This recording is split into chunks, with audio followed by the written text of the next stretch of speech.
Hello प्यारे बच्चों, आप सभी को मेरा नमस्कार। आज मैं फिर से एक नए वीडियो लेकर आया हूं आपके लिए।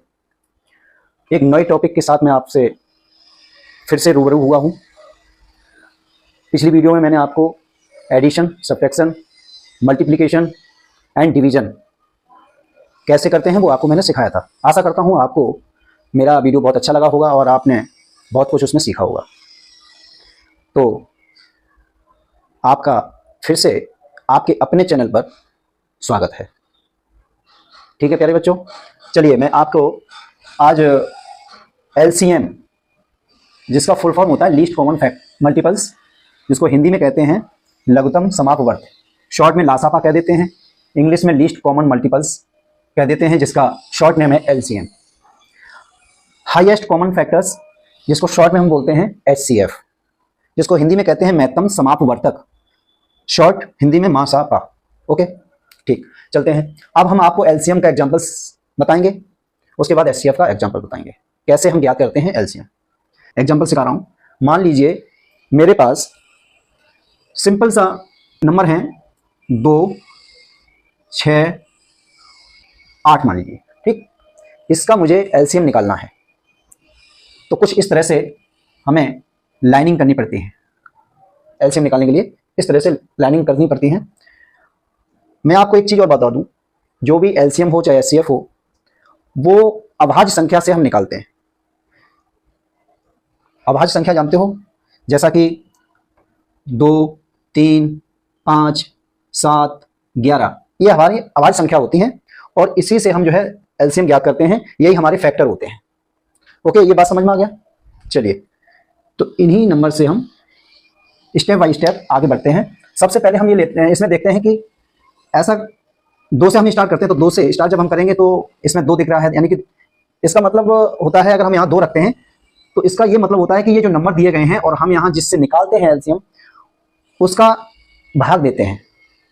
इन नंबर्स में हम उसका भाग देते हैं, इसको डिवाइजर बोलते हैं, भाजक। और ये जो नंबर लिखे हैं डिविडेंड यानी कि भाज्य है, इसको हम हिंदी में कहते हैं भाज्य। अब हम इनको भाग देंगे 2 से, तो 2 बन जा 2, 2 एकम 2, 2 3 6, 2 3 6 और 2 4 8, 2 चौक 8। फिर हम एक लाइन फिर खींचेंगे, फिर हम 2 से फिर देंगे। हम देखते जाएंगे कि हमारा 2 से कितनी बार डिवाइड हो रहा है ये सब। तो ये 1 आ गया, 1 को हम ऐसे ही लिख देंगे। 2 से हमारे 3 नहीं डिवाइड हो सकते हैं। अगर हमारा 2 से 3 नहीं कट रहा है तो हम 3 को ऐसे उतार देंगे। 4 हमारा कट रहा है, 2 दूनी 4, फिर एक लाइन खींचेंगे।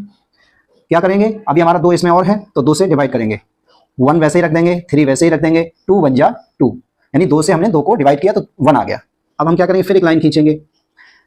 अब इसमें क्या है, 1 आया, यहाँ 1 आया, यहाँ क्या दिख रहा है आपको 3, यानी कि ये 3 से ही डिवाइड होगा। 1, 3 बन जा 3, 1 और 1, लास्ट में ये 1 1 आ रहा है, यानी 1 से ही डिवाइड होगा। ठीक है, अब हम ये देखते हैं कि हमारी ये जो, जिसको डिवाइजर बोलते हैं, आप फैक्टर मानेंगे इसको या मल्टीपल्स कहेंगे, तो LCM क्या आएगा मेरा, LCM इज इक्वल टू, ये जितने भी हमारे मल्टीपल्स हैं या डिवाइजर हैं, इनको हम यहाँ रखेंगे 2, मल्टीपल्स का मतलब मल्टीप्लाई करेंगे 2, ये 2 ले लिया, ये 2 ले लिया, अब एक ये 2 बचा है तो इसको भी उतार के रख लेंगे यहाँ पे, और ये 3 यहाँ ले लेंगे। लास्ट में क्या आया 1, इसको 1 यहाँ लिख देंगे। ये मल्टीपल्स हैं तो यानी मल्टीप्लाई करना आपस में। 2 2 जा 4, 2 2 जा 4, 4 2 जा 8 और 8 3 जा 24 और 24 1 जा 24, 2 दूनी 4, 4 दूनी 8 और 8 दिया 24, 24 एकम 24, ये 24 हमारा, ये LCM निकल के आ गया। नंबर्स दिए गए थे 2 6 8 का LCM। अच्छा, जो यहाँ पर जो नंबर लिखे हुए हैं, इसका ये मतलब होता है कि LCM एक ऐसा आता है जो कि ये जो नंबर हैं उससे ये हमारा LCM पूरा पूरा डिवाइड हो जाए। ठीक है, कैसे, 2 से अगर हम 24 को डिवाइड करेंगे तो 12 टाइम जाएगा। 6 से हम डिवाइड 24 को करेंगे तो 4 टाइम जाएगा, 6 चौक 24, और 8 से 24 को करेंगे तो 8 तिया 24। यानी LCM वही होता है जो हमारे यहाँ नंबर्स दिए गए हैं या डिजिट दिए गए हैं, वो उससे डिवाइड करने पर ये हमारा LCM पूरा पूरा विभाजित हो जाए, पूरा पूरा डिवाइड हो जाए। ओके, ये आपने LCM समझ लिया होगा। ठीक, अब मैं आपको उदाहरण समझा रहा हूं HCF का, या एक और उदाहरण समझ लीजिए LCM का। जैसे मान लीजिए नंबर और हैं 14, 18 एंड 24। ठीक है, कुछ इस तरह से लाइन खींच के आपको सबसे पहले 2 से स्टार्ट करना है। 2 से डिवाइड करिए, 2 से 2 7 14, 2 7 जा 14, तो 7 यहाँ रख लेंगे, 2 9 जा 18, 9 यहाँ रख लेंगे, 2 1 जा 2 और 2 2 जा 4, यानी कि 12 दूनी 24 होता है, 12 2 जा 24 होता है। ठीक, अब हम क्या करेंगे, फिर से 2 से डिवाइड करेंगे। जब तक हमारा 2 से डिवाइड जो नंबर डिवाइड हो जाए तब तक हम 2 से ही डिवाइड करते रहेंगे। ठीक है, देखिए 7 हमारा 2 से डिवाइड नहीं होगा, रख लेंगे ऐसे ही। 9 2 से डिवाइड नहीं होगा, जो कहते हैं रख लेंगे। अब 2 से 12 डिवाइड हो रहा है, 2 6 जा 12 या 2 6 12। अब क्या करेंगे, फिर हमारा 6 आ रहा है, यानी कि 2 के टेबल में 6 आ रहा है, तो हम 2 से फिर डिवाइड करेंगे। 7 नहीं आता है, ऐसे ही रख लेंगे। 9 नहीं आता है, ऐसे ही रख लेंगे। 6 आता है, यानी 2 3 जा 6। अब 2 से कोई डिवाइड होने वाली नंबर नहीं है। यहां हम देखेंगे 2 के बाद क्या आता है, 3 आता है, तो 3 से हम डिवाइड करेंगे। 7 डिवाइड नहीं हो रहा है, वैसे रख लेंगे। 9 डिवाइड हो रहा है, क्योंकि 3 के टेबल में 9 आता है, तो 3 3 जा 9 और 3 1 जा 3, यानी कि हम डिवाइड कर रहे हैं, इससे ये सब नंबर डिवाइड कर रहे हैं। ठीक, अब देखिए 3 हमारा फिर मिल रहा है, यानी कि पहले 2 से डिवाइड किया, फिर 3 से किया, अभी 3 से और हो सकता है। 7 से नहीं हो रहा है, वो 7 नहीं हो रहा है, 7 ऐसे रख लेंगे। 3 3 1 जा 3 और ये 1, जब 1 आ जाता तो वो 1 को हम साथ में लिखते चले जाते हैं। अब नेक्स्ट देखिए, यहाँ 1 यहाँ 1, अब यहाँ लास्ट में 7 आया है, तो ये 7 से ही हमारा डिवाइड हो जाएगा। 7 1 जा 7 और 1 1 ऐसे लिख देंगे। और ये हमारा कंप्लीट मल्टीपल्स निकल के आ गए। ठीक, अब हम क्या करेंगे, एलसीएम लिखेंगे, इक्वल टू सारे ये मल्टीपल्स यहाँ लिख लेंगे। 2 into 2 into 2 into 3 into 3 into 7 into 1, last में 1 लिखते हैं। ठीक है, अब देखिए इसका मल्टीपल करेंगे हम। 2 2 जा 4, या 2 दूनी 4, 4 दूनी 8, 8 तिया 24 और 24 तिया 72 और 72 सत्ते, यानी कि 72 तो 7 में हम मल्टीप्लाई कर लेंगे तो क्या होगा, 7 दूनी 14 और 7 सत्ते 49 और 1 50। ये हमारा, और 504 एकम 504 ही आता है, एक का कोई मतलब नहीं है, हमारा एलसीएम निकल के आ गया 504। ठीक है प्यारे बच्चों, एलसीएम आपको समझ में आ गया। ओके, अब देखिए हम एचसीएफ कैसे निकालेंगे। तो हम क्या करते हैं, इसको थोड़ा मिटा देते हैं, थोड़ा बोर्ड में उधर जगह कम है, ये हमने मिटा दिया। ठीक है, अब हमें जगह मिल रही है, तो हमें जो है एचसीएफ निकालना है। हमें 12 18 और 24 का हमें एचसीएफ निकालना है, इसका हमें एचसीएफ निकालना है। तो क्या करेंगे, उसी तरह से हम गुणनखंड करेंगे, फैक्टर करेंगे। जैसे कि हमें 12 का खंड कर लीजिए, 12 के आप खंड कर लीजिए, तो क्या करेंगे, 2 6 12, 2 3 6 और 3 1 जा 3, 3 एकम 3। तो इसके जो है 12 के खंड कितने हो गए, 2 2 3 इंटू 1। अब हम क्या करेंगे, अब मुझे 18 के खंड काटने हैं, तो यहाँ हम लिखेंगे 18, इस तरह से लाइन करेंगे। 2 निम 18, 3 3 जा 9 और 3 1 जा 3। यहाँ हम लिखेंगे 18 के फैक्टर।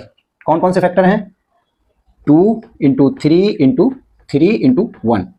ठीक है, अब हमारा नेक्स्ट क्या है ना, 24 के फैक्टर क्या होंगे, 24 लिख लेंगे, कुछ इस तरह से लाइन करेंगे, 2 से डिवाइड करेंगे, 2 1 जा 2 और 2 2 जा 4, 12 दूनी 24। फिर 2 से डिवाइड करेंगे, 2 6 12, फिर 2 से करेंगे डिवाइड, 2 3 जा 6, यानी 2 3 6। फिर 3 से डिवाइड करेंगे, 3 1 जा 3, यानी 3 एकम 3। तो ये इसके भी हमारे खंड निकल के आ गए। फैक्टर कौन कौन से हैं, 2 इंटू 2 इंटू 2 इंटू 3 इंटू 1। कितने फैक्टर हैं, 1 2 3 4 एंड 5, 1 2 3 4 एंड 5। ठीक, अब हम इस तरह से कुछ लाइन करेंगे और यहाँ लिख देंगे HCF इक्वल टू, देखिए तीनों के फैक्टर में आप देखेंगे 12 18 24 के फैक्टर्स हैं ये, और ये 3 लाइनों में लिख दिया मैंने। तीनों लाइनों में ये चेक कीजिए कि हमें कौन कौन से डिजिट सेम मिल रहे हैं, कॉमन मिल रहे हैं। तो ये देखिए 2 2 2, ये 2 हमें मिल रहे हैं, तो यहाँ कर देंगे 2 लिख देंगे, फिर इंटू वो ले लीजिए, तो ये 3 ले लीजिए, 3 3 और ये 3 यहाँ ले लीजिए। अब हम ये देखेंगे कि इसमें और भी कोई कॉमन आ रहा है तीनों। अब क्या क्या, अब देखिए 1 1 1, ये तीनों और 1 1 मिल रहे हैं, तो यहाँ पे 1 और लिख लेंगे। अब क्या होगा, 2 3 जा 6, 6 1 जा 6। ये हमारा HCF निकल के आ गया है 12, 18 और 24 का। ठीक है, हम क्या करते हैं यहाँ पे, वही जिस तरह से एलसीएम निकाला था, एलसीएम भी हम गुणनखंड करके ही निकालते हैं, उसी प्रकार एचसीएफ भी गुणनखंड करके ही निकालते हैं। ये आपकी एक सिंपल मेथड है, इसमें और भी मेथड से निकालते हैं, वो आपको हम जब डिटेल में बताएंगे, एक एक टॉपिक को, जब एलसीएम और एचसीएफ का एक पूरा टॉपिक लेके आएंगे तब मैं आपको डिटेल में बताएंगे कि कैसे कैसे उसको, और भी आपके क्वेश्चन भी आपके सामने रखेंगे कि किस तरह से हमें ये एलसीएम और एचसीएफ निकालते हैं। ठीक है, कैसे ज्ञात करते हैं। ठीक है प्यारे बच्चों, आपको जो है एलसीएम और एचसीएफ निकालना समझ में आ गया होगा, और अच्छा लगे मेरी वीडियो अगर आपको अच्छी लगी हो तो लाइक और शेयर करें और कमेंट करें। अगर कहीं कोई प्रॉब्लम आ रही है, समझने में दिक्कत आ रही है, तो आप मुझे कमेंट करके बताएं, तो मैं और थोड़ा अच्छे तरीके से, अच्छे ढंग से और समझाने की कोशिश करूंगा। मैं यही कोशिश में रहूंगा कि आपको बहुत ही अच्छे तरीके से समझ में आए, आपके दिमाग में वो चीज़ बैठ जाए। मेरा पढ़ाने का मतलब यही है कि आपको समझ में आना चाहिए। Okay, thanks.